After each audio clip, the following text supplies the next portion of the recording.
Ahí en el fondo lo que yo estoy haciendo es entregar libertad, no realmente resistiendo, que sería el no tener que hablar de eso. Y la relación en este caso que no pueden olvidar es cómo la psicología serviría como un dispositivo de control a nivel de relaciones de poder desde el saber psicológico, porque yo soy el espacio donde viene esa persona a hablar de su sexualidad, a entregar lo que es y lo que siente, a no ser libre en el fondo. Recuerden que esto es una lectura crítica. O sea,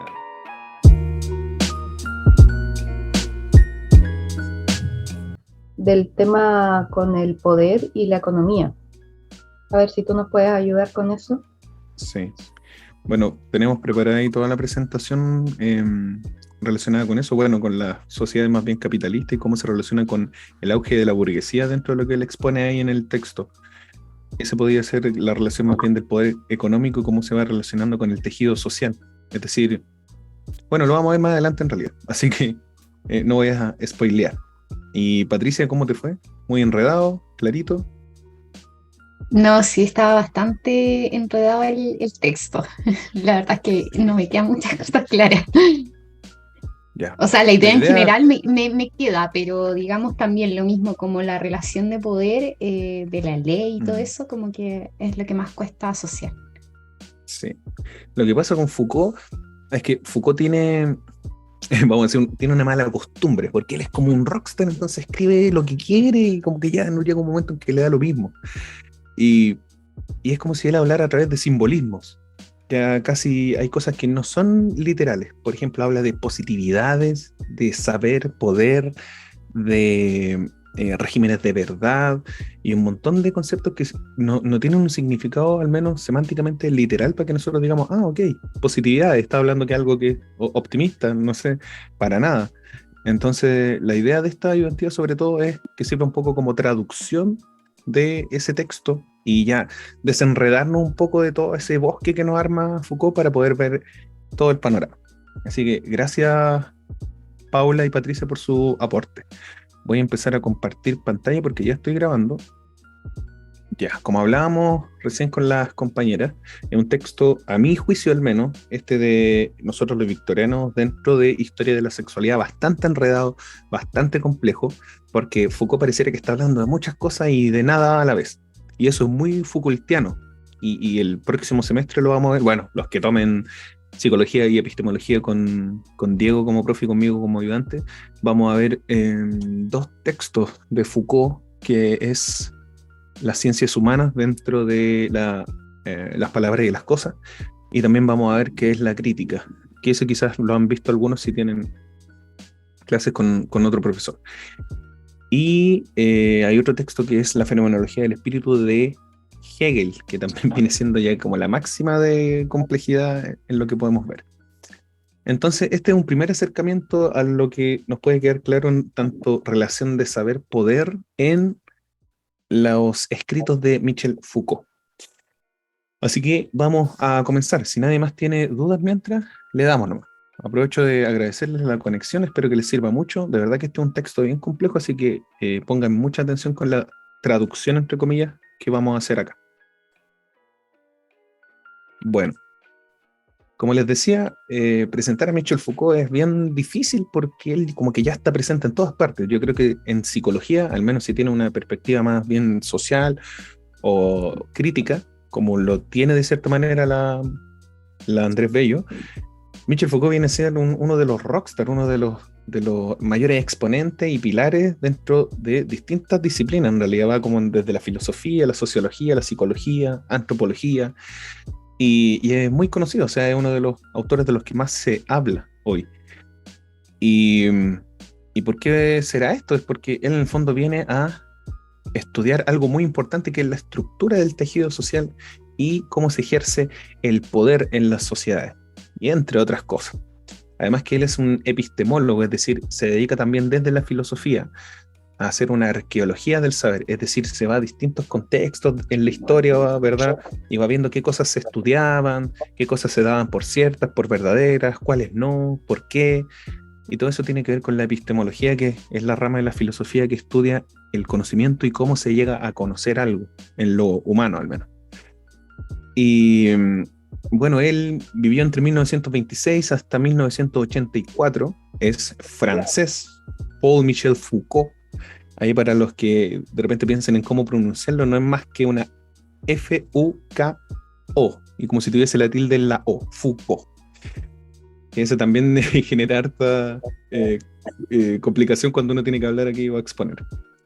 Bueno, él falleció por complicaciones asociadas al VIH. Ese fue, digamos, como terminó su vida. Pero durante su estadía en nuestro plano, él fue licenciado en psicología y en filosofía. Tuvo un doctorado en filosofía en la Universidad de Clermont-Ferrand. Pasó por distintos estados anímicos antes de estudiar, durante su estudio, siendo académico, ¿verdad? Entre la depresión, tuvo intentos de suicidio, y eso en su momento también hizo que fuese enviado a tratamientos psiquiátricos, ¿verdad? Incluso visitando manicomios. Y eso de cierta manera determinó, por supuesto, a Mitchell a tener cierta aprehensión hacia la psiquiatría, hacia la psicopatología y hacia los discursos científicos. ¿Y a qué se refiere particularmente Foucault, o uno cuando está hablando de discurso científico? Es aquello que viene dado por la ciencia como algo que es así y no de otra forma. Por ejemplo, que, no sé, por decir algo muy común a los que entrenen por ahí, que si quieren tonificar su cuerpo, si quieren bajar la cantidad de tejido adiposo, tienen que hacer un déficit calórico, porque de esa manera, si ustedes consumen menos calorías que las que consumen, van a poder bajar su cantidad de grasa. Eso ya sería un discurso científico, ¿verdad? Desde las ciencias del deporte, la medicina, la biología, si quieren. Y las líneas investigativas de Foucault tienen que ver con la historia, la psicología, la filosofía, la sociología, antropología, como les había dicho. Entonces él es más bien ampliamente un teórico social. Sus principales estudios tienen que ver con el saber y poder, los regímenes de verdad, la biopolítica y el biopoder, si lo han escuchado por ahí, también es muy famoso lo que él estudia y propone desde allí, y el estudio de la episteme, que tiene que ver con lo que hablaba hace un momento. Entonces, denme un segundo, tuve un problema con el auricular. ¿Alguien puede hablar para ver si estoy escuchando, por favor? Hola, ¿estás escuchando? Sí, ahí sí. Vale, gracias. Ya, ahí sí. Ya. Y bueno, se dedicó a estudiar también la psiquiatría, la política y sobre todo la sexualidad. Hay una fijación en todo esto del psicoanálisis y la psicología con la sexualidad, ya sea desde lo freudiano, Melanie Klein, desde Lacan, desde Foucault, siempre va a ser un foco de estudio. Ahora bien, aquí vamos entrando a entender algo bien difícil a la primera en nuestra carrera, que es la relación saber-poder. Lo primero que quiero decirles es que esto ya es casi como una regla, ¿eh? No estudien ni entiendan, desde Foucault al menos, el saber por una parte y el poder por otro, sino que el saber y el poder siempre están en relación, porque a través de ciertos saberes se produce ciertas relaciones de poder, y ese poder también legitima o genera otros tipos de saber, pero siempre van de la mano. Es como si fuese una máquina que avanza conectada. No es que hablen en un momento de saber ni por otra vía del poder. Desde Foucault es siempre una relación, ¿vale? Giovanna pregunta cuándo subirán esta ayudantía. Por lo general la subo casi el mismo día, si es que no el siguiente, Giovanna, por si acaso. Bueno, la relación de saber-poder tiene que ver con un sistema de discursos, es decir, en lo más concreto, cosas que se dicen. Tómenlo así, esos son los discursos. Cosas que se dicen en sociedad. Y estos discursos, al menos en la relación de saber-poder, tienen como finalidad dominar cosas, tener subordinados y subordinar a otros discursos también. Y ahí es donde se instituye un ejercicio de poder. Es decir, desde ciertas cosas que se dicen o se saben desde el saber, se generan relaciones de poder. ¿Qué quiere decir eso? Que se determinan algunas cosas, se dan por establecidas. hay una relación que siempre está, ¿verdad?, ahí vinculada entre el poder saber, ¿verdad? Y eso también implica que los subordinados como masa, comunitario como masa poblacional, le otorgan cierta legitimidad a ese discurso o a ese saber poder. De esa manera, colectivamente, se cree, ¿verdad?, que el ejercicio de poder sabe, y como sabe, puede resolver los problemas y tomar decisiones.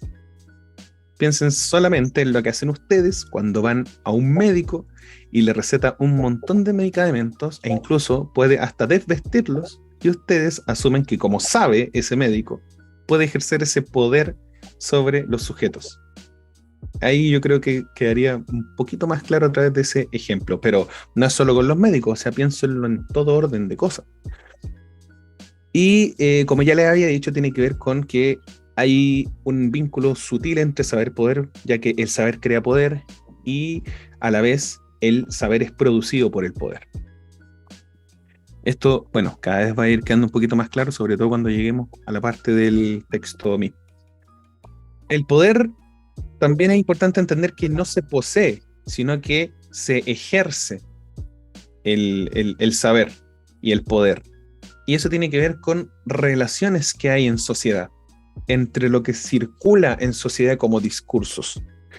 No hay una propiedad ni una subordinación jerárquica en el poder.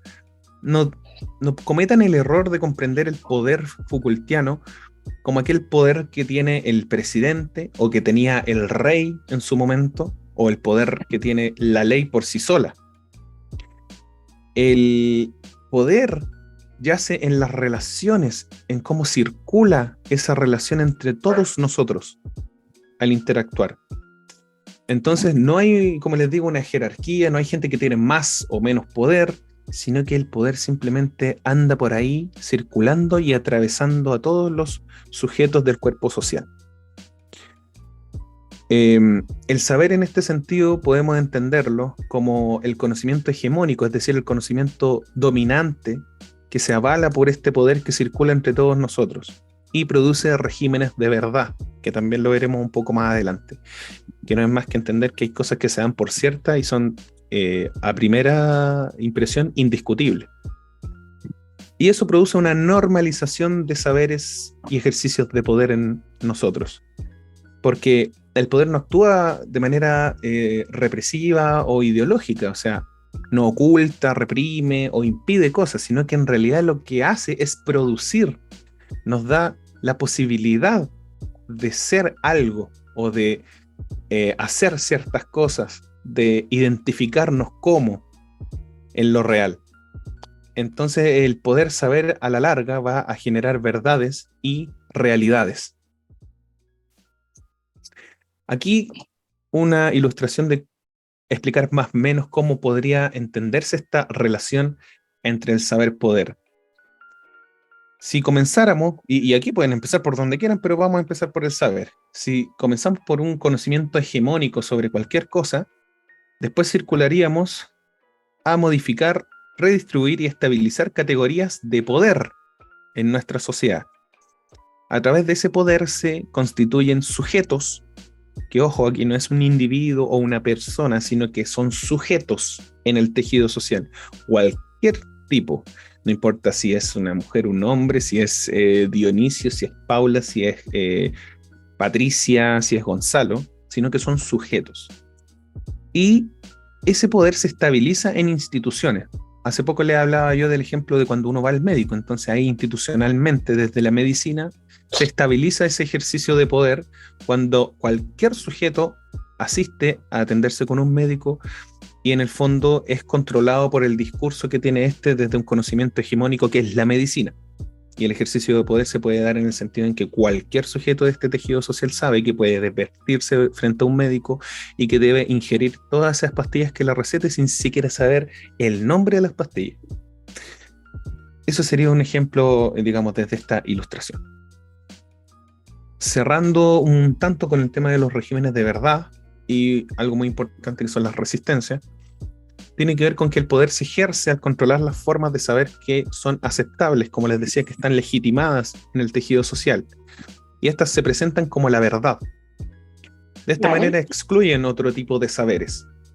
Por ahí, imagínense lo que ocurría en su momento con la transexualidad o lo transgénero. ¿Podría haber sido aceptable hace 100 años, quizá, o hace 200, hace 500 años? No, porque en ese entonces habían otro tipo de relaciones de saber, poder y otro tipo de regímenes de verdad. Y ahí es donde se excluye ese otro tipo de saber, ¿no? Que sería lo que hoy en día sí puede existir. Y ahora también hagan la proyección, o sea, piensen en 500 años más qué tipo de cosas podrían existir que hoy en día no aceptamos como formas de saber legitimadas. Y por lo mismo, el saber aceptado, el discurso, se produce durante el proceso de ejercicio de del poder, perdón, de estas relaciones. Así, este discurso desde la verdad, ¿no?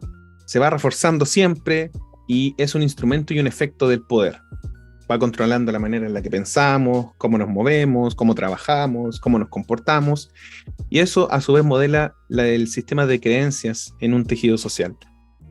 Y también si desde aquí se determina qué es verdadero o qué es falso, se va creando este régimen. O sea, es algo hegemónico y que nos determina queramos o no incluso. Porque ir contra él en el fondo es como una locura.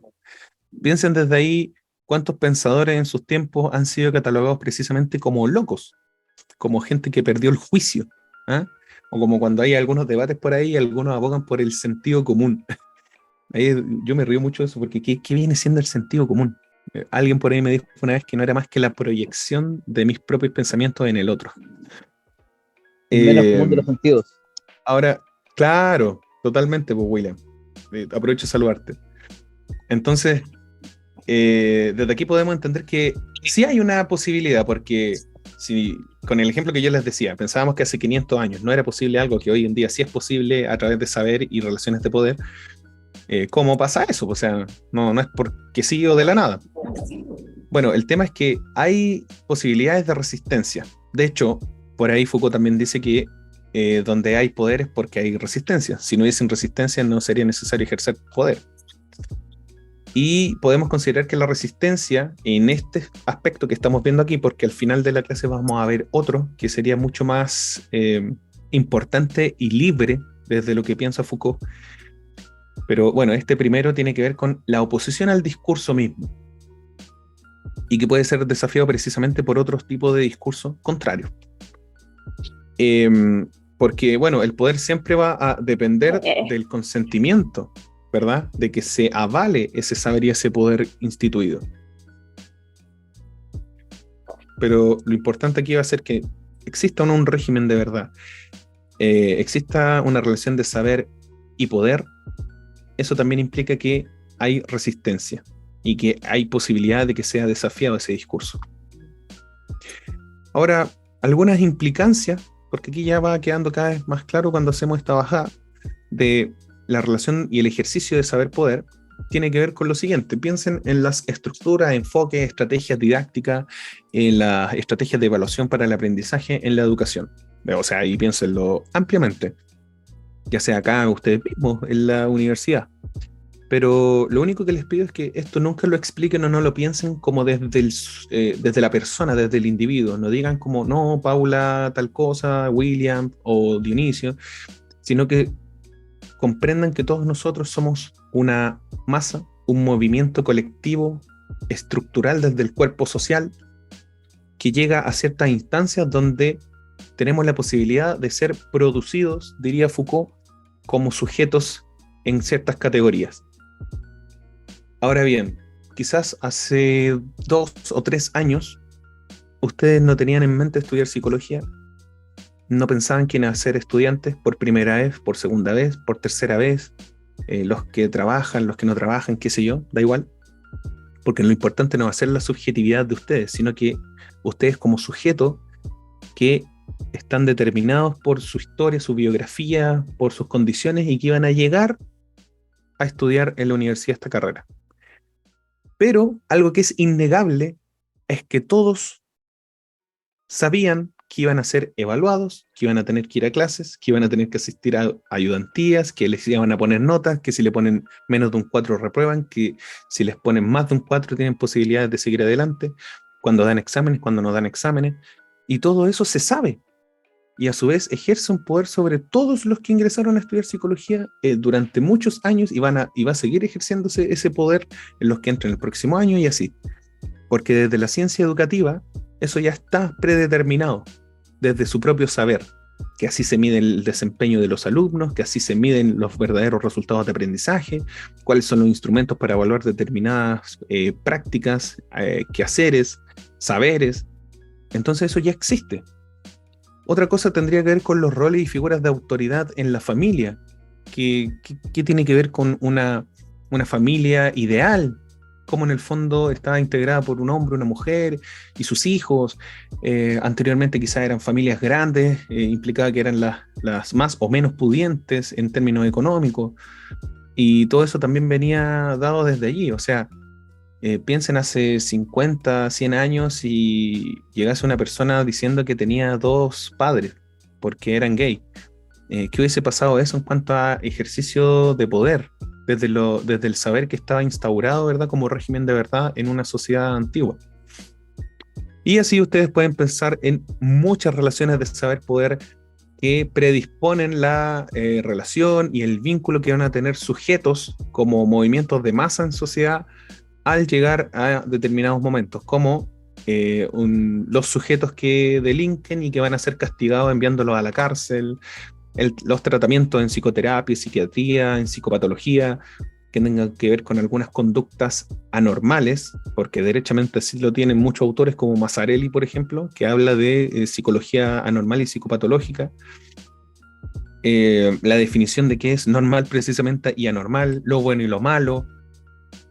El control de gestión en las organizaciones también viene determinado por saberes y ejercicios de poder, o la determinación del género desde la biología. O sea, piensen desde allí. O sea, si usa el micrófono, cuánto mejor, porque me cuesta un poco ver el chat. ¿Han visto eso que se hace, y quizás alguno de ustedes lo ha hecho, de hacer una reunión que tiene que ver con... están llamando de la Casa Blanca. Con hacer una reunión familiar para saber si el niño que van a nacer, el bebé, digamos, es hombre o mujer. Y dependiendo de si el médico les dice que tiene, por ejemplo, pene o vagina, van a tener determinado color en un globito que revientan. No sé si han visto ese tipo de ritual. O quizás lo han vivido, no sé. Sí, se llama revelación de sexo. Eso es, María. Yo no me sabía el nombre, pero lo había conversado en su momento. Revelación de sexo. Y aquí, entre paréntesis, aprovecho de decirle algo. Cuando hablamos de lo Foucaultiano, por favor, escapen de la analítica de la verdad. Escapen de la analítica de la moral también. Porque lo que hace Foucault es un ejercicio arqueológico y descriptivo. Es decir, él va viendo cómo se tejen ciertas cosas y las explica desde lo que él piensa. No dice si está bueno, si está malo, si es correcto, incorrecto. Ok, sigamos por esta lógica descriptiva. Entonces, como decía María, esta ceremonia o ritual de revelación de sexo ya está determinado desde antes que ese bebé nazca. O sea, o piensen desde hace mucho tiempo, o quizás cuántos bebés que vienen en 1, 2, 3, 4, 10, 20 años, ya está predispuesto que se va a hacer ese ritual determinado por la biología, es decir, si tiene pene o vagina. Ese sujeto, desde lo Foucaultiano, no sería como una sustancia, no es algo esencial, es decir, no porque tiene pene en este caso, va a ser un hombre, sino que es una forma tal, como diría en otro libro Foucault, que podría ser como una figura que está hecha de arena en la playa y que en el momento que llegue un oleaje que la alcance va a cambiar totalmente su forma, y que en el fondo no es algo rígido como un castillo que se enfrenta al mar. Pero en la lógica determinista aquí de la biología, ¿verdad?, sí lo sería. Y se hace todo un ritual, se le compra ropa azul si es hombre, ropa rosada si es mujer. Si es hombre se va a esperar que después, qué sé yo, por hablar de estereotipos, va a jugar con camiones, va a jugar a la pelota, después va a ser un buen padre, le van a gustar las mujeres, y todo eso ya viene preconcebido, o sea, porque se sabe que es así, se va a ejercer toda una relación de poder sobre los sujetos que sean determinados como tal. Entonces, por eso es tanto el auge también entre comillas, este debate del género y el sexo y todo lo que viene dado por otras filósofas como Butler o Simone de Beauvoir antes que ella. Y aquí lo Foucaultiano entra, pero de cajón. Entonces, teniendo esa antesala, vamos a desglosar muy brevemente lo que ustedes leyeron o puedan leer en el texto, porque aquí empieza a emerger un poquito cada una de estas ideas de relación de saber poder y regímenes de verdad y liberación, resistencia y todo lo demás. Y son cosas que no salen literales por lo general ahí en el texto, entonces por eso les digo que esto viene siendo una traducción. Por ahí una vez me dijeron que para leer a Foucault y otros autores como Hegel o el que lea por ahí, como les digo, Hegel o Heidegger, es muy importante no leer como si fuese un árbol por árbol, sino que traten de siempre considerar el panorama que sería el bosque completo.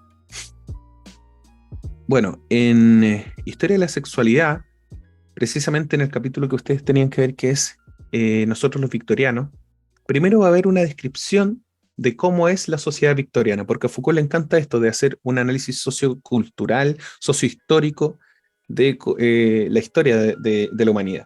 Entonces describe este tipo de sociedad que es la victoriana, que vamos a ver en breve. Después analiza la censura y la represión de la sexualidad en ese tipo de sociedad.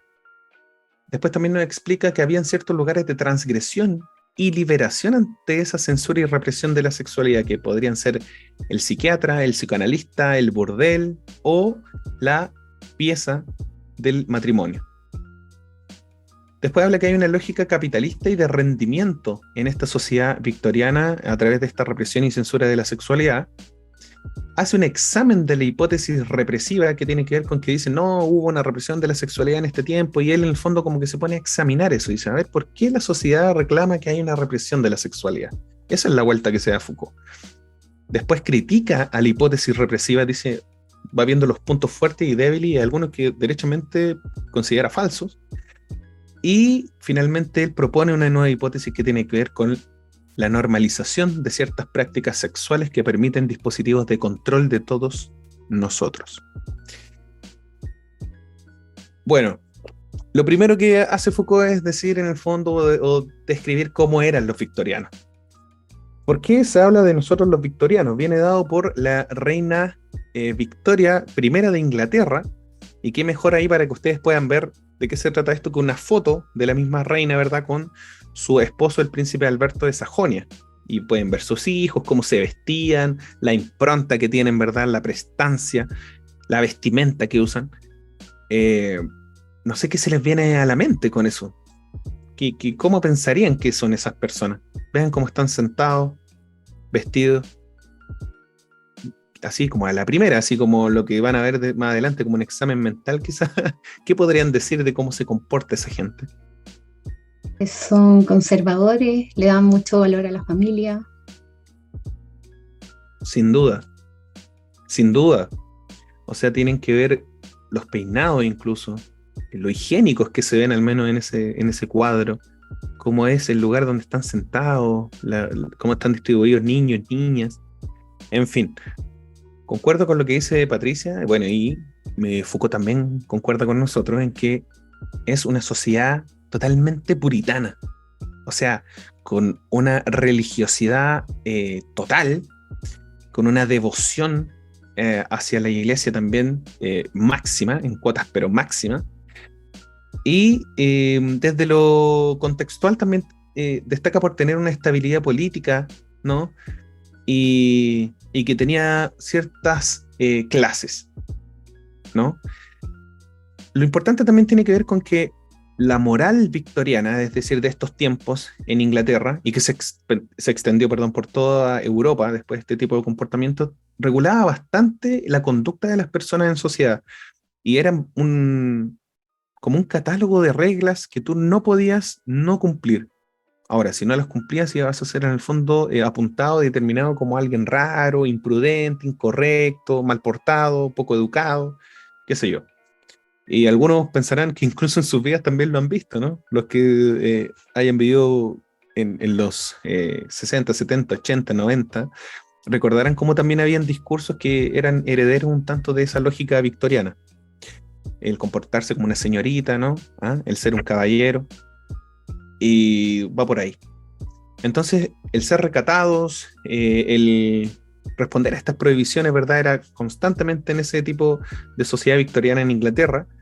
Pero, a pesar de todo eso, a pesar de toda esa represión social a vista y paciencia y totalmente pública y exigible a cualquier integrante de la sociedad, aún así existían prácticas de libertinaje y de poder, ¿cómo decirlo? A ver, de dejar aflorar ese deseo que estaba reprimido constantemente.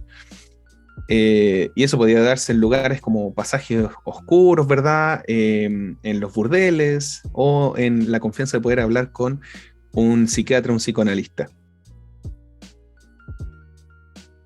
En la sociedad victoriana particularmente, vemos una censura social, ¿verdad? Y de discurso incluso. Hay cosas que, desde estas reglas normativas y puritanas de las que hablábamos, hay cosas que no se pueden decir. Es como decir una grosería en ese entonces. Yo creo que debe haber sido así como, no sé, como cortarle un dedo a alguien acá en el Paseo Humado.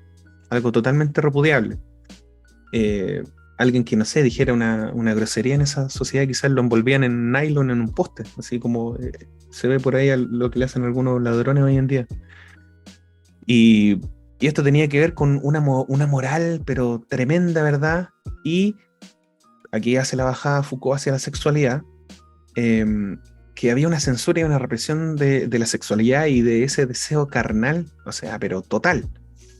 Lo sexual estaba solamente circunscrito y marginado a la reproducción y solamente en la alcoba del matrimonio, es decir, de los padres de un hogar.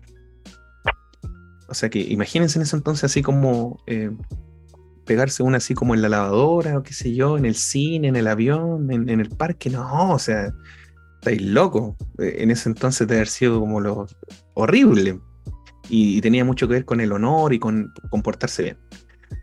Solamente en la alcoba matrimonial y para fines reproductivos, nada más. De esta manera también se va expulsando o tratando como anómalo, ¿verdad? Y silenciando incluso todo lo prohibido y lo que no puede tener una relación directa con la sociedad, porque es un simbolismo, un significado de lo sexual. Por ejemplo, una persona que no puede tener hijos, ¿verdad? Estéril, una embarazada, también se restringía, ¿verdad? En su tránsito, en su exhibición, porque el solo hecho de estar embarazada implica que tuvo sexualidad. Entonces eso también era como, ¡oh, no! Que no están demostrando, la niña. E incluso en la intimidad, donde cuenta la leyenda que los matrimonios, para mantener en alto su honor y su prestancia y su imagen con el resto, a sus sábanas le hacían un orificio, es decir, hacían un hoyito, porque se supone que cuando llegaban a tener relaciones sexuales, el hombre introducía su pene a través de ese orificio de la sábana y así penetraba a la mujer. Es decir, evitando todo contacto que vaya más allá de la sola penetración para fines reproductivos. Bueno, obviamente esa cuestión la hacían, yo creo, para que la servidumbre, o si iba alguien a sus camas, qué sé yo, y veía sus sábanas cuando estaban colgadas, dijeran, ellos sí, en realidad respetan este tipo de reglas. Porque en realidad yo creo que, así como que en la intimidad se viene a haber dado como caja. Pero eso es lo que en el fondo mostraba. Otro punto importante también tiene que ver con que los niños carecen de sexo, entonces era una razón suficiente para prohibirle el sexo, ¿verdad? A que se les prohibiera que hablaran de sexo a los niños, para que cierren los ojos, ¿verdad? Y se tapen los oídos en cualquier tipo de manifestación de sexualidad que ocurriera en la sociedad. Bueno, Foucault dice que esto no era más que una hipocresía total, porque en el fondo el burdel y el manicomio eran lugares de escape para esta represión y estaban llenos. O sea, el sujeto que le hacía el hoyito, ¿verdad? La sábana y todo así como bien puritano, después en la noche llegaba y se escapaba al burdel y la hacía toda. Y de esta manera, tanto la prostituta como el psiquiatra atienden a estos, entre comillas, otros victorianos, que en el fondo son los mismos, pero se comportan de otra manera y dan rienda suelta a su deseo reprimido. Desde ahí, haciendo una pequeña pausa, uno rescata desde lo que hace así como en la descripción y el examen de esta sociedad, Michel Foucault, que donde más asentado está el poder es precisamente en el deseo, en este placer. Y eso es en el fondo el libro, Historia de la Sexualidad. Estamos determinados a nivel estructural por este tipo de relaciones de saber-poder que nos llevan a ciertas conductas sociosexuales aquí en lo victoriano. Y de ahí viene la subjetivación mediada por el poder.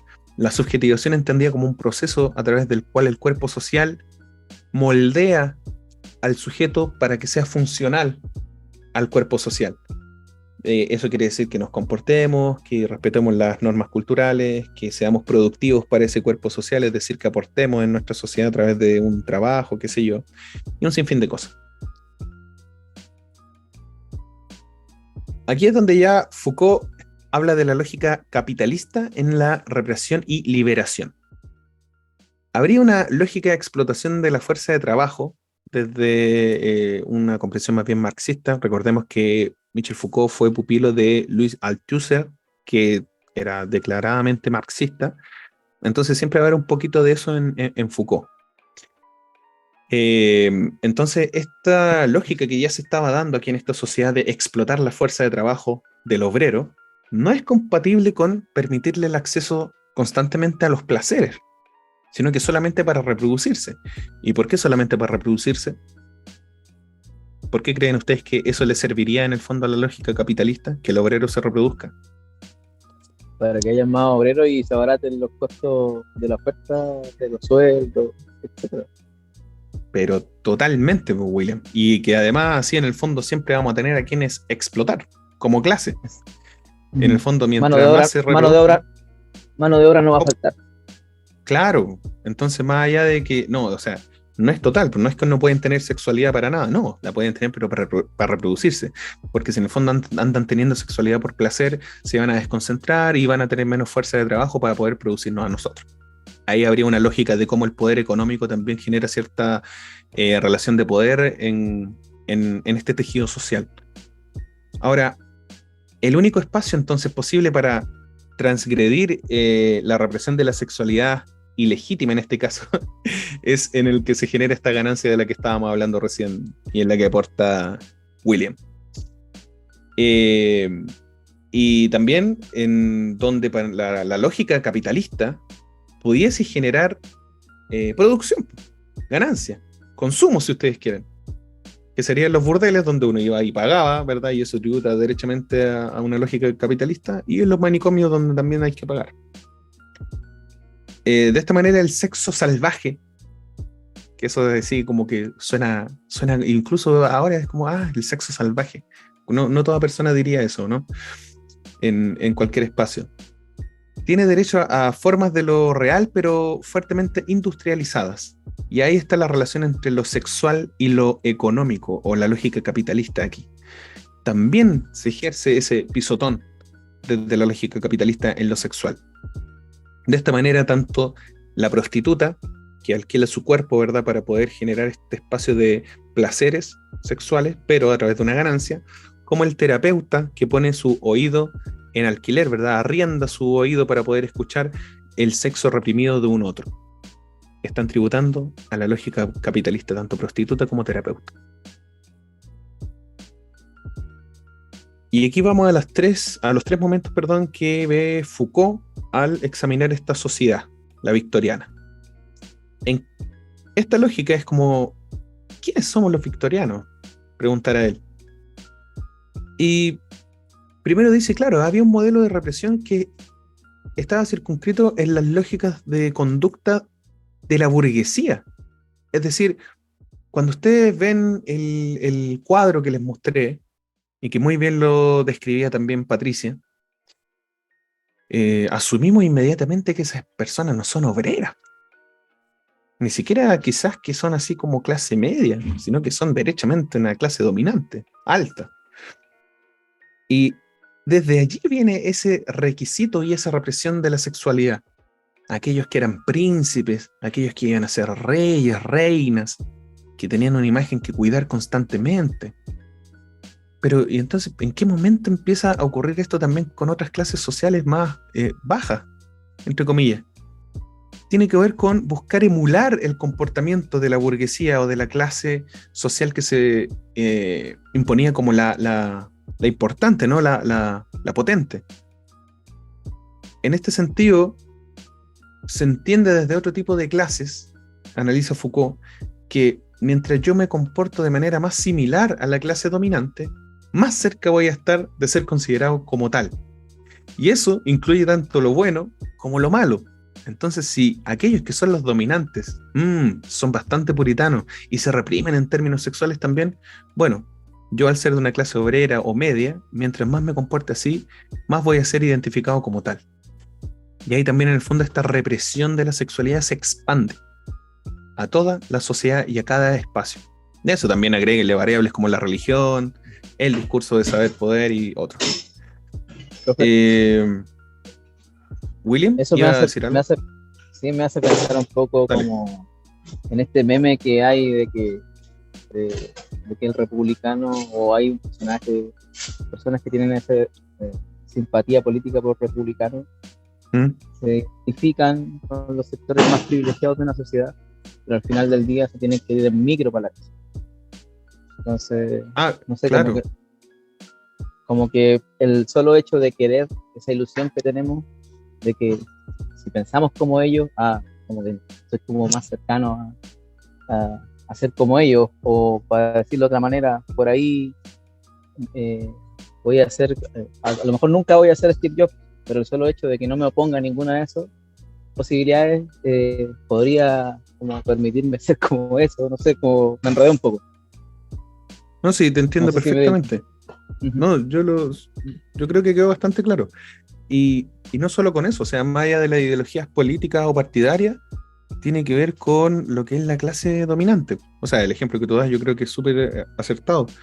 Pero pensemos en cualquier persona que pueda ser de cualquier tinte, pero va a empezar a hablar, en el caso de los chilenos, con la papa en la boca, como se dice, ¿no?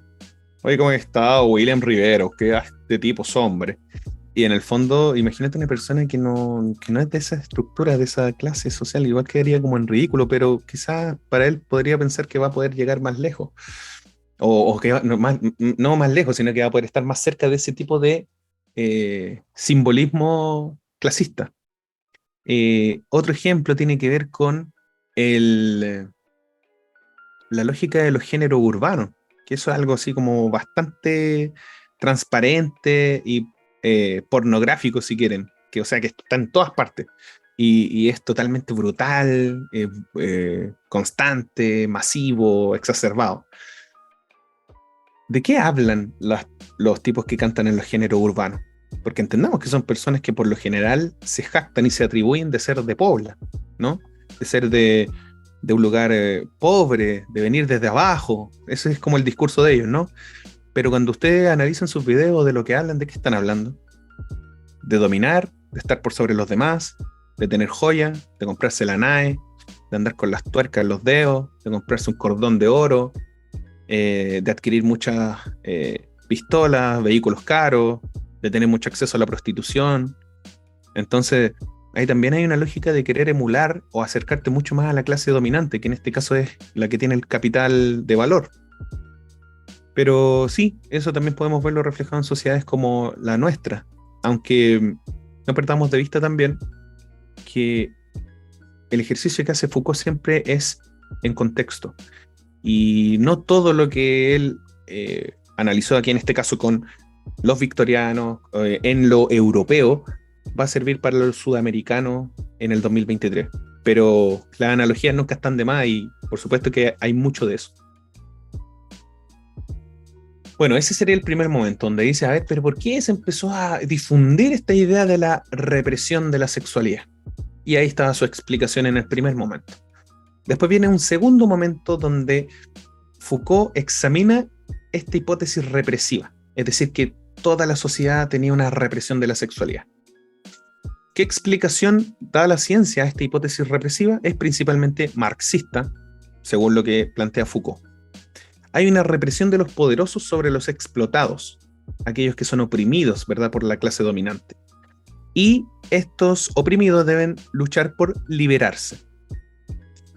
Todos, sin excepción, tenemos sexualidad, y eso viene dado, ¿verdad?, desde nuestro nacimiento, por nuestra genitalidad.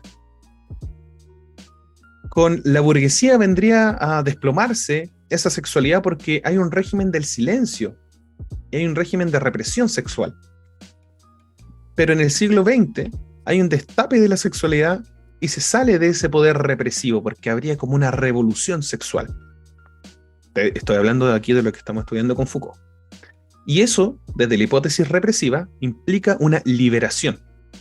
Es decir, en la medida que hubo una revolución sexual, sobre todo con las olas del feminismo, para quienes han estudiado eso, que tenía un gran componente de aquello, sobre todo en la tercera o cuarta ola, hay una liberación desde allí.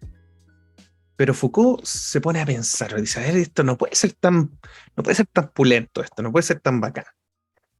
Y dice, ¿realmente existe una liberación? ¿Cómo va a ser tan fácil? O sea, ¿cómo porque empezamos a hablar nomás de esto, nos liberamos? O sea que la relación de poder y la dominación en este caso era como bien chacha. O sea, como que no tenía mucho peso. Y aparece un tercer momento aquí en respuesta a los dos anteriores, que es la hipótesis de Foucault acerca de la sexualidad y de lo que ocurrió, digamos, históricamente.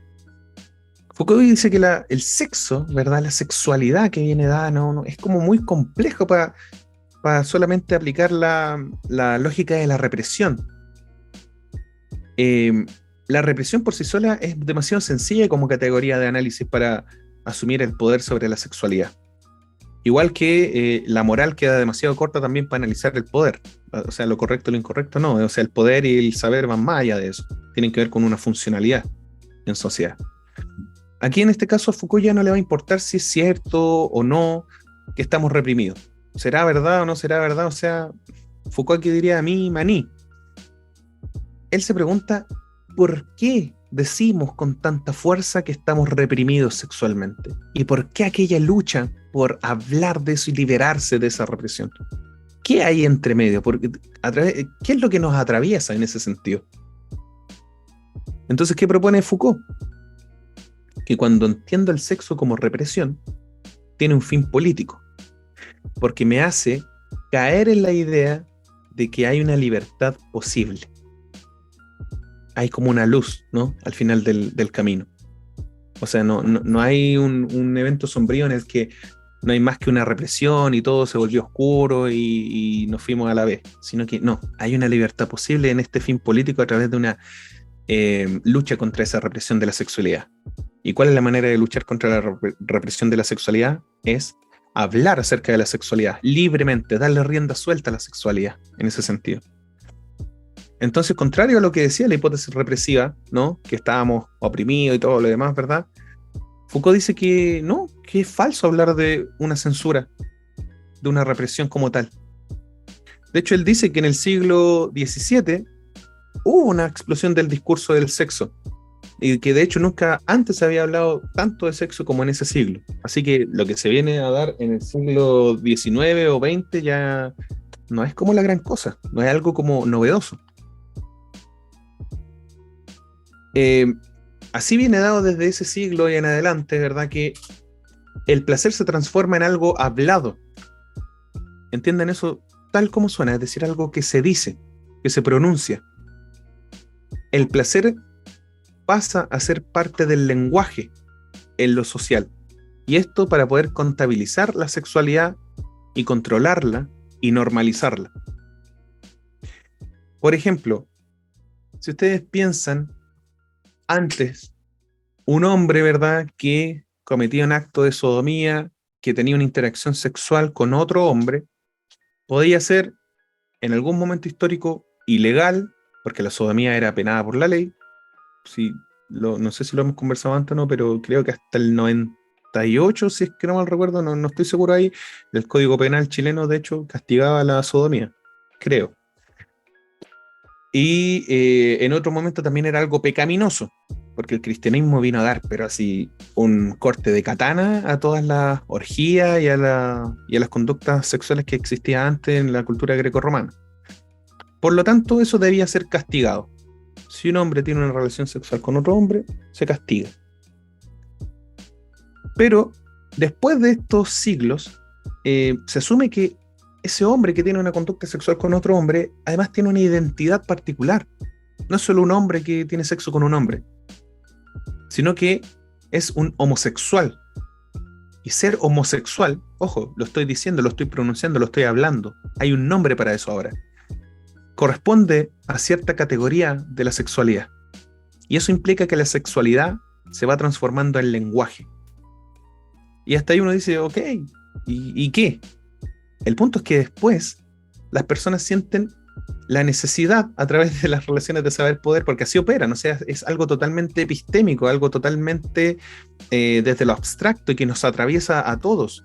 Es como si fuese una fuerza de gravedad que nos atrae a ese cierto significado.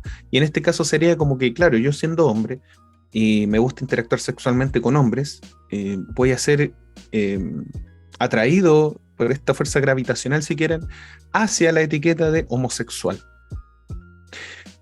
Por eso el poder en este caso, dice Foucault, no es represivo, sino productivo. ¿Qué quiere decir eso? Que a mí no me están diciendo, en este caso a través de la relación de saber-poder, que yo no puedo tener sexo con un hombre, sino que me permite tener la posibilidad de producirme a mí como un sujeto homosexual, cosa que antes no existía. Y por lo mismo todos hablamos de nuestra sexualidad. Imagínense hablar con cualquier persona, oye, ¿y tú tienes pareja? No, sí, claro, ¿y cómo se llama tu pareja? Y yo respondo, se llama Patricio. Eres homosexual. ¿Cachai? O si digo que se llama Patricia, eres hetero. Y de ahí ocúpalo un montón de cuestiones. Por ahí hay gente que de repente quiere dejar de comer carne, inmediatamente el resto le exige cierta conducta porque debiese ser vegano o vegetariano. Pero ¿será siempre así? ¿Será necesario? Quizás no quiero comer carne por determinado tiempo y se acabó, o sea, no quiero meterme en una etiqueta. Pero la sociedad de cierta manera arrastra a esa persona para que sea producida como un sujeto. Entonces él dice que la liberación esta en que nosotros ahora hablamos de la sexualidad, ¿verdad? Libremente, y por eso somos libres. Foucault dice como no, eso te hace ser más esclavo de las relaciones de saber-poder, porque tienes la necesidad de hablar de eso. La verdadera resistencia sería no tener que hablar o cuestionarse el por qué me tengo que casar con una etiqueta que me identifica y posiciona sexualmente. Dice, el poder en el fondo es más eficiente es aquel que no se ve. Entonces cuando incluso yo creo que estoy siendo libre al hablar de eso, al etiquetarme como tal, al posicionarme, identificarme como cierta categoría sexual, la que ustedes quieran, y hoy en día piensan, o sea, ustedes ven y está homosexual, esto, lo otro, pansexual, sapiosexual, veía el otro día, no es más que el ejercicio de poder desde el saber que nos está afectando a todos. Por lo mismo, el psicoanálisis es un dispositivo de control que, en este caso, obliga al sujeto a hablar de la sexualidad. Van al diván, ¿no? Le dicen, no, sí, es que yo en realidad tengo ciertas fantasías, soy un poco perverso y acá y allá, y me gusta lo sadomasoquista, y tengo un fetiche con los zapatos, con los chupetes, qué sé yo, ahí inventen lo que ustedes quieran. Y en el fondo es ahí donde opera este control, ¿verdad? Este ejercicio de poder que está obligando al sujeto a hablar de eso. Eso es una subjetivación en el fondo. El cuerpo social me está atrayendo a mí hacia su cuerpo social como tal y que sea de cierta forma.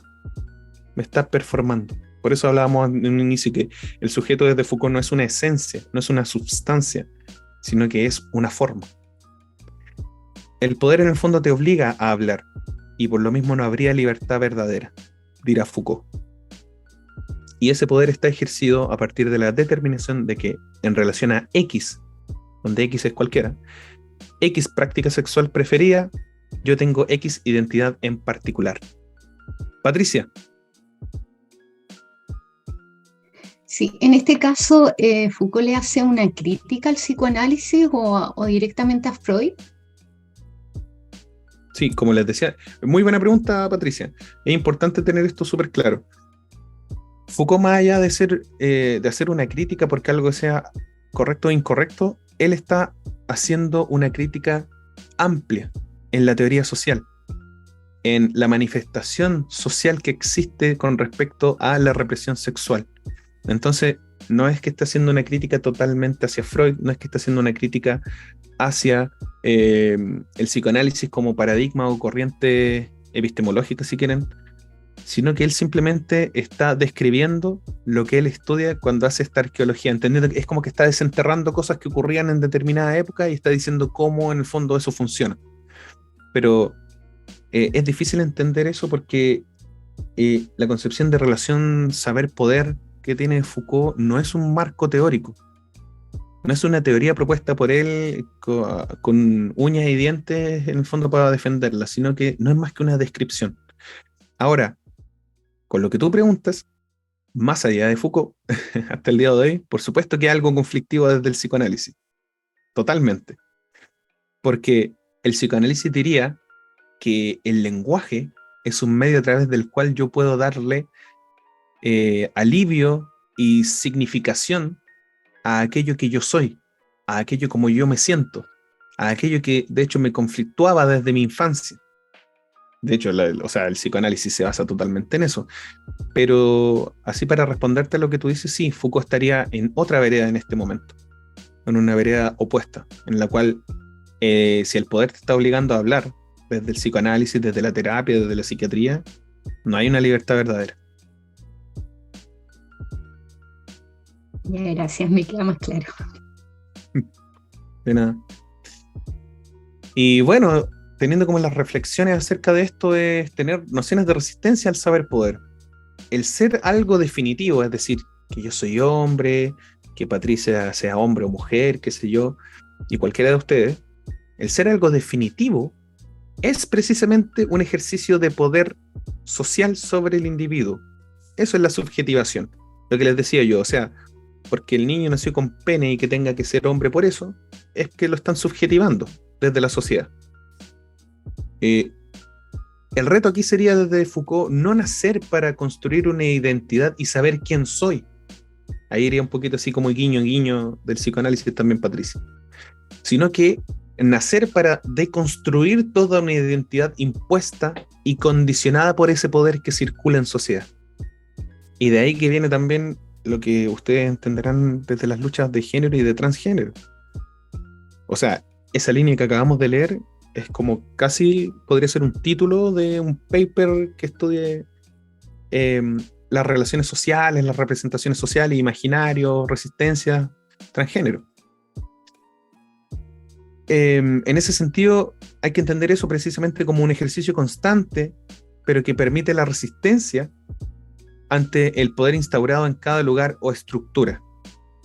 Desde lo individual sería el cuestionarme quién soy y si yo seré eso para siempre. Por lo que les decía, o sea, dejé de comer carne y por eso voy a ser vegano siempre y nunca más voy a comer carne. Porque soy hombre y siempre he tenido sexo con mujeres y un día tuve sexo con un hombre, ¿eso me hace un homosexual? ¿Eso me determina como un gay? ¿O a la inversa? ¿O una mujer lesbiana que tiene sexo con un hombre en algún momento? ¿Eso hizo que desde ese momento pase a ser bisexual? ¿Tiene que ser siempre así? ¿Tan definitivo? El punto aquí es que desde Foucault y las relaciones de saber-poder y la resistencia, buscará que existe ese derecho a ser un monstruo, a ser un anómalo, a ser un distinto, un disfuncional, algo que no encaja con las categorías. Monstruo de mi propio deseo, ¿verdad? Y sin cadenas que me encasillen a X conducta en X lugar y X horario, o X sexualidad. A no ser un root o el nombre que alguna ciencia me otorgue por investigación científica.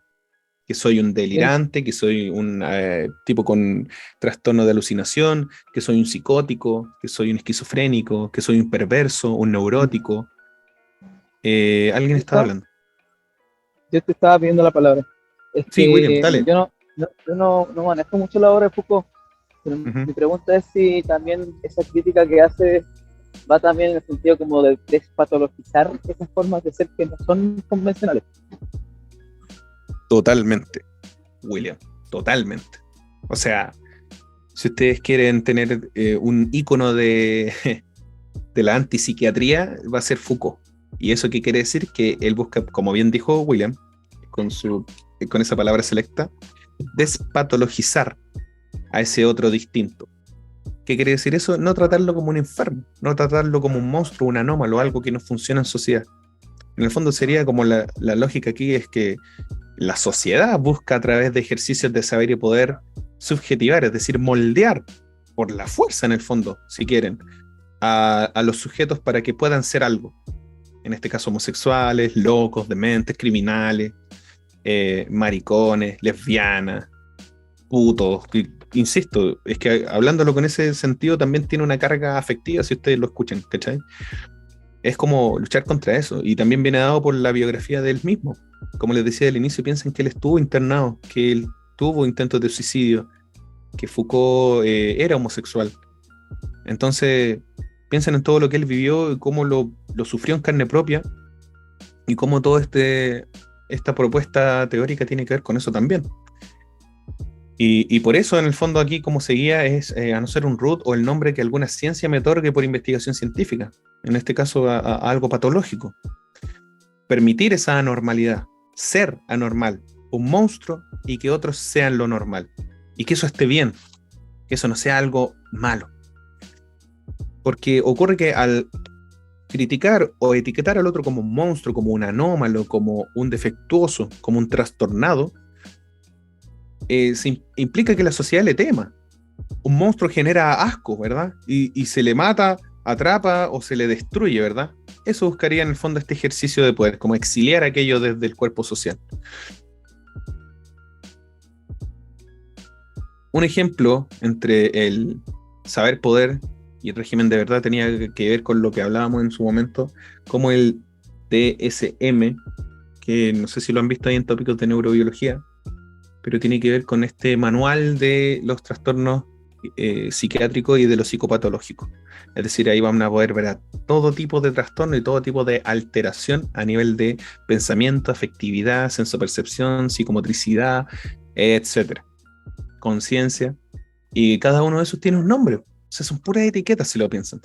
Pesquen un día el DSM, vamos en el 5 actualmente, DSM-5, y al lado tomen el código penal y créanme que son iguales.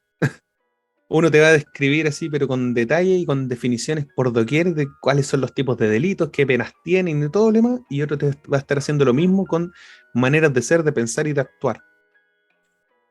En fin, el tema es que desde el saber poder se instituyó en su momento, entre 1980 y 1994, a través del DSM-3, que la homosexualidad era un trastorno mental. Sí, un trastorno mental. Entonces, imagínense las relaciones de poder que eso ejercía como predisposiciones a aquella masa que pudiese ser subjetivada como homosexual. Personas que no querían decir que lo eran, o sea, no querían ser etiquetados como trastornados mentales, no querían ser enviados a manicomio, ¿verdad? No querían ser intervenidos psiquiátricamente, no querían ser empastillados, no querían tener terapias en las cuales iban a hacerlos funcionales. Y en lo peor también piensan en los prejuicios, en la intolerancia, en el exterminio. Tampoco querían ser tratados como eso. Otro punto tendría que ver con la separación de los baños, o sea, piénsenlo, viene desde el ejercicio Foucaultiano. La crítica es que ¿quién inventó que tienen que haber baños de hombre y mujer? Insisto, piensen más allá de lo que ustedes crean acá. Es más, yo todo lo que estoy hablando no es como que yo abanderizo por esto, pero ojo, es un ejercicio filosófico. ¿Quién inventó que tiene que haber baños de hombre y mujer? ¿Por qué las mujeres no pueden estar al mismo tiempo defecando en un baño donde hay hombres? ¿De dónde salió esa lógica que eso es como algo que, uy, qué asco? ¿Por qué eso se respeta? ¿Y qué pasa con el comer? ¿Por qué no se puede defecar en la vía pública o orinar y sin que sea así como, uy, ¿qué está haciendo? Pero ¿y si se puede comer? Y si ustedes lo piensan, comerse un italiano, ahí sí que te está chorreando por las manos mientras así sonidos con tu boca y te echáis todas esas cuestiones para adentro, podría ser tan asqueroso o tan descriptivo como lo es defecar. Pero eso viene ya determinado por relaciones de poder y saber en nuestras sociedades. Aunque bueno, ahora, como ya lo están viendo, hay resistencias que han instaurado que existen nuevas relaciones de saber-poder y van cambiando incluso el tema de los baños, ¿no? Lo no binario, lo inclusivo, va por ahí. ¿Qué pasa con las personas cuando tienen una entrevista de trabajo y se visten como están arriba? Porque está instaurado, se sabe, ¿verdad?, que eso da una buena impresión. Y eso ejerce una relación de poder sobre los sujetos para poder producirse como alguien que da una buena impresión. Recuerden lo que pasó ahí con Jaime Baza, cuando fue invitado, ¿verdad?, a una comisión y le empezaron a exigir que tuviese, que se pusiera corbata y chaqueta, porque de lo contrario era una falta de respeto que estuviese ahí, ¿no? Y en el fondo ahí también hace como cierto ejercicio de resistencia donde dice, o sea, no soy tal, tengo máster en esto, soy doctor en Derecho no me acuerdo en qué universidad de España, y dice, no sé cuánto más va a aportar la corbata. Y también tenemos un presidente, bueno, acá y en otros lados donde no utilizan corbata, y también desde antes las relaciones de saber poder se entendía que para dar una buena imagen tenían que ser de traje. William, dale. No, que estaba pensando, quería compartir la reflexión de que por una parte tenemos Dale. este tema como de criticar, y con razón obviamente, cómo el poder nos reprime, por decirlo así, las relaciones de poder nos terminan como modificando nuestras conductas, pero también pienso en el sentido como de pulsión de vida del poder, por decirlo así, como algo, como un ente o una relación organizadora de la sociedad, porque no tampoco podría funcionar la sociedad si tuviese un cierto orden. Sí, justamente. Como que siento que está al medio, como que por una parte nos organiza, pero por otra parte también está, ¿cómo se llama?, reprimiéndote. O sea, ni lo uno ni lo otro. No sé si podríamos vivir en un mundo sin poder. Claro, y por lo mismo, buena música, William. Y por lo mismo dice que la moral no es suficiente para analizar el poder, Foucault, porque no es si es que está bien o está mal. De hecho, diría Foucault probablemente que está bien que haya poder. Él solamente describe cómo son las relaciones. No dice que es algo malo, para nada. O sea, va explicando cómo van surgiendo estas relaciones de poder que vienen dadas por saberes. Y sí, me gustó eso que dijiste, como de la pulsión de vida que podría existir en esto del poder, porque si hay algo que va a buscar el biopoder y la biopolítica, que no lo vamos a hablar acá porque es como para hacer preayudantía, y no está relacionado directamente con el texto, es hacer que el sujeto ingrese al cuerpo social y pueda producir en el cuerpo social, para que ese cuerpo social no se extinga. Es decir, va a luchar en el fondo el biopoder y la biopolítica porque el cuerpo social, entendido como la sociedad completa con todos los sujetos que la integran, persista, perdure y funcione lo mejor posible. Entonces sí, me gustó eso de como la lógica de pulsión de vida por aquí en lo que es el ejercicio de saber y poder. Y bueno, y por lo mismo se van adaptando y pueden ser reforzados, redistribuidos, pueden cambiarse, ser resistidos, ser criticados y así. Oye, espérenme, alguien escribió algo. Bueno, aquí también se da como qué ejercicio de poder podría haber en las salas de espera, ¿no? En un COSAM, un CEFAM, un SAPU. ¿Cuál podría ser el fin político en eso? Bueno, la lógica que podría tener desde la gubernamentalidad, desde el gobierno, independiente del gobierno, o sea, tanto en el ejercicio de saber poder, regímenes de verdad que analiza Foucault, en el cuerpo social y los sujetos, no importa quién es el sujeto es irrelevante. Lo importante es que es sujeto, y que por ende es forma y que puede ser moldeada. Acá es lo mismo, no importa cuál es el gobierno, no importa que se llame Bachelet, Piñera, Boric, que se llame Bukele, da lo mismo. El punto es que el fin político de tener salas de espera podría ser precisamente que la gente se dé cuenta de cuán malo es y por lo mismo quiera producir más para tener mayor capital y poder aspirar a tener una atención privada ¿qué podría ser mejor? Entonces, más allá de esto y de una lógica de no, que vamos a mejorar cada vez el servicio público y todo lo demás, puede que las relaciones de saber poder en realidad estén apuntando a otro lado. Y ¿cuál es el vínculo que nosotros queremos que ustedes puedan hacer con este texto, ¿verdad? Y con la idea Foucaultiana que hemos revisado, con la psicología precisamente, ya que estamos en esto, en esta formación, y que nos va a llamar en el fondo a servir en comunidad, en sociedad, desde esa vereda epistémica y profesional, es la implicancia ética que tiene desde la crítica el entender las relaciones de saber-poder y los regímenes de verdad. Como psicólogos, somos protagonistas del proceso de traducción de los regímenes de verdad. Es decir, nosotros somos intérpretes entre los regímenes de verdad y el sujeto al cual vamos a atender, al cual tenemos, de hecho, la responsabilidad y el ejercicio de saber poder de moldear su forma, de moldear su identidad, de moldear cómo se va a comprender en ese cuerpo social del que yo les hablaba. Vamos a estabilizar el territorio psicológico, ¿verdad? Con verdades que son transmitidas por nosotros, porque somos actores y portadores de la verdad de la psicología. Piensen en lo que podría decir una persona cuando ustedes hablen con ella y le digan, no, es que tienes una depresión. Ah, no, es que yo veo que tienes un rasgo predominantemente narcisista. Es que tuviste una ideación suicida, entonces yo creo que eso es importante que se trate a nivel psiquiátrico. Piensen en cómo están subjetivando a esa persona. De esta manera, bueno, como les decía, con todos estos lenguajes, como bien pueden ver en la PPT, se genera un lenguaje que se reproduce, ¿verdad? En este caso a través de nosotros, y se torna en un vocabulario cotidiano. Piensen de ahí cómo hay tanta gente y un montón de imbéciles en TikTok hablando de 10 características o pasos de si tu pareja es narcisista. No, es que los perversos son así. Tu jefe podría ser un psicópata. Y ahí ya es cuando uno dice, se nos fue de las manos. Y todo eso viene dado desde el lenguaje y las relaciones de saberes, de discursos científicos de la psicología y la psiquiatría. Entonces, todo eso implica una verdad, basada precisamente en un saber académico y vinculado con un poder que es el discurso científico en este caso.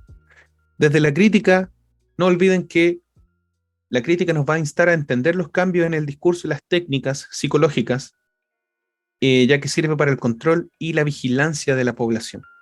El solo hecho de que nosotros a una persona que fue despedida porque tiene una enfermedad crónica que le genera dolor constante, con 61 años o 62, de una empresa donde le gustaba trabajar, donde no le permitieron ser despedida, porque obviamente iban a tener que pagarle más, sino que la aguantaron y la catetean hasta que renuncia.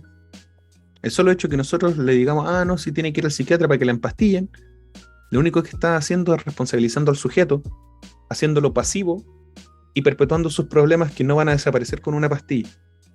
Porque incluso la terapia psicológica es solo una esfera, una variable de lo que nosotros podemos hacer para ayudar en sociedad.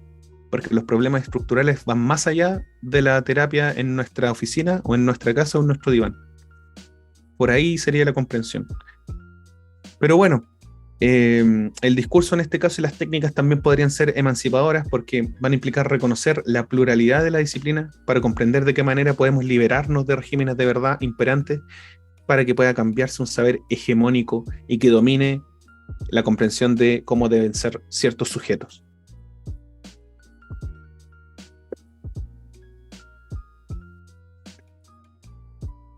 Macarena, Paula, Constanza, Germán, Renato, Cintia, William, Jocelyn, a todos los que veo por ahí, eso tiene que ver con historia de la sexualidad y como les hablaba al final, esa es la relación que nosotros queremos que ustedes comprendan desde allí, que es lo más importante.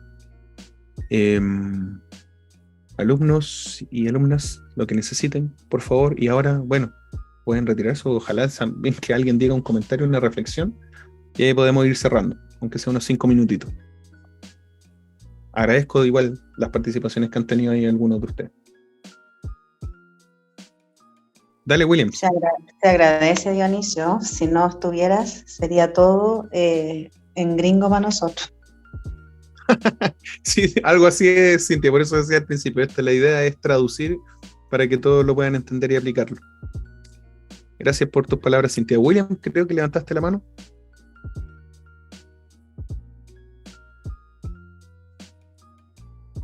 De nada, Macarena.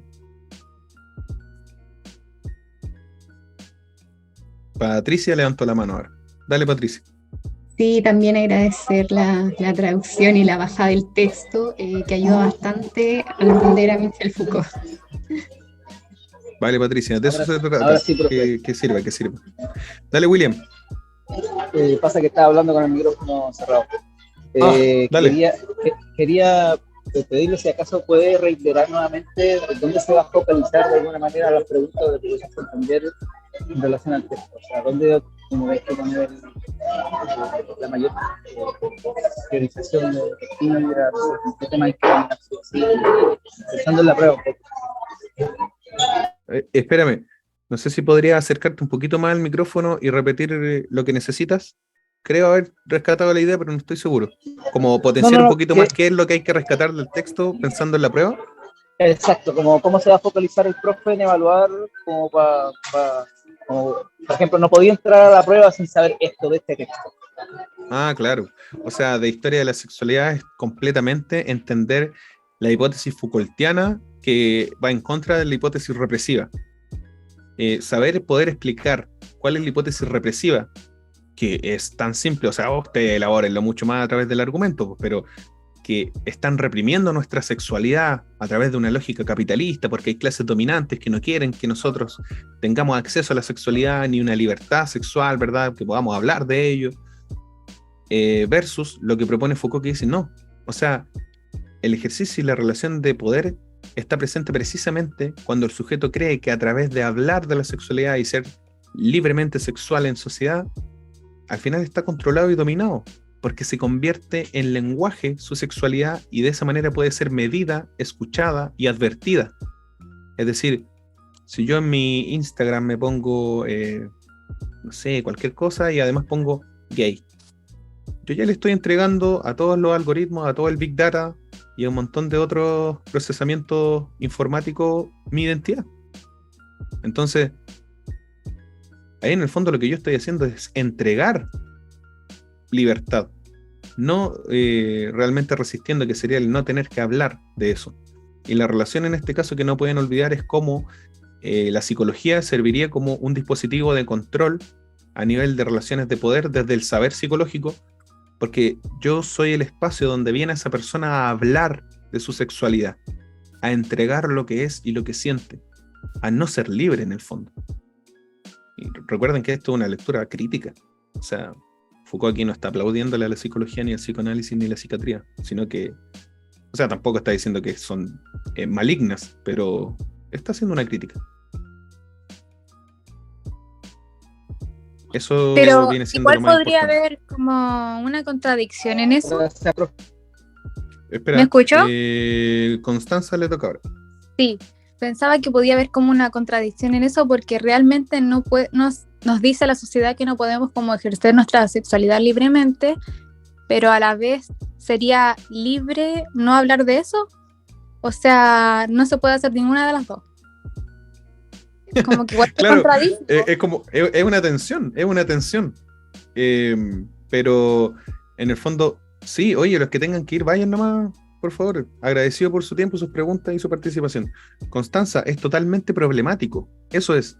Recuerden lo que vieron, no sé si te acordáis, Constanza, cuando vieron la psicología de 1850-1950. ¿Recuerdan en el fondo cuál era uno de los puntos o los ejes de ese texto de Foucault? Precisamente que el ser humano es problemático, es decir, que está en tensión constante, en conflicto.